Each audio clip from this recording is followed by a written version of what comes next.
ሰላም እንዴት ናችሁ? ዛሬ የምንነጋገረው በጣም ወሳኝና ትንሽ ፈገግ የሚያደርግ ርዕስ ላይ ነው።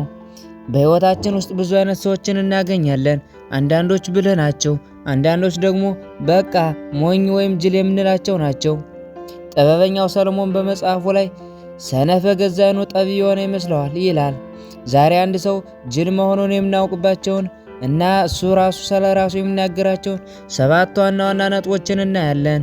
እስከ መጨረሻው አብራችሁን ቆዩ።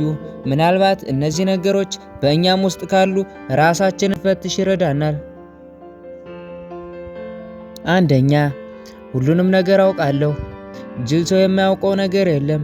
ስለ ፖለቲካው፣ ስለ ሕክምናው፣ ስለ ጠፈር ምርምር፣ ብቻ ስለ ሁሉም ነገር እሱ ትክክለኛ መረጃ እንዳለው ይናገራል። አላውቅም የሚል ቃል የእሱ መዝገበ ቃላት ውስጥ የለም። እውነተኛ ብልህ ሰው መማር የሚጀምረው አላውቅም ብሎ ሲቀበል ነው። ሁለተኛ፣ ሁልጊዜ እኔ ትክክል። ከእሱ የተለየ ሀሳብ ካመጣ አንተ ተሳስተሃል። ጅል ሰው ስህተቱን በጭራሽ አይቀበልም። መጨረሻው ባያምርም እንኳ እኔ እንዳልኩት ቢሆን ኖሮ ማለቱን አይተውም። ሶስተኛ፣ ምክር አያስፈልገኝም። ጅል ሰው ምክርን እንደ ንቀት ነው የሚያየው። አንድ ሰው ሊረዳው ሲሞክር አንተ ልታስተምረኝ ነው የሚል ምላሽ አለው። አራተኛ፣ ሁሉንም ሰው አሸንፋለሁ። በንግግር የሚሆን በጉልበት ማንንም መጣል እንደሚችል ይናገራል። ትህትና ለሱ የደካማነት ምልክት ነው። ሁልጊዜ የራሱን ጀግንነት ማውራት ይቀናዋል። አምስተኛ፣ ችግሩ የኔ ሳይሆን የሌሎች ነው። በሕይወቱ ላጋጠመው ውድቀት ሁሉ ተጠያቂው ሌላ ሰው ነው። መንግስት፣ ቤተሰብ፣ ጓደኛ ወይም እድል። እሱ ግን ሁልጊዜ ንጹህ እንደሆነ ይናገራል። ስድስተኛ፣ የሰውን ምስጢር መጠበቅ አልችልም። ይህ ሰው ስለ ራሱ ሲናገር እኔ እኮ ደግ ነኝ፣ የሆዴን በሆዴ መያዝ አልችልም ይላል።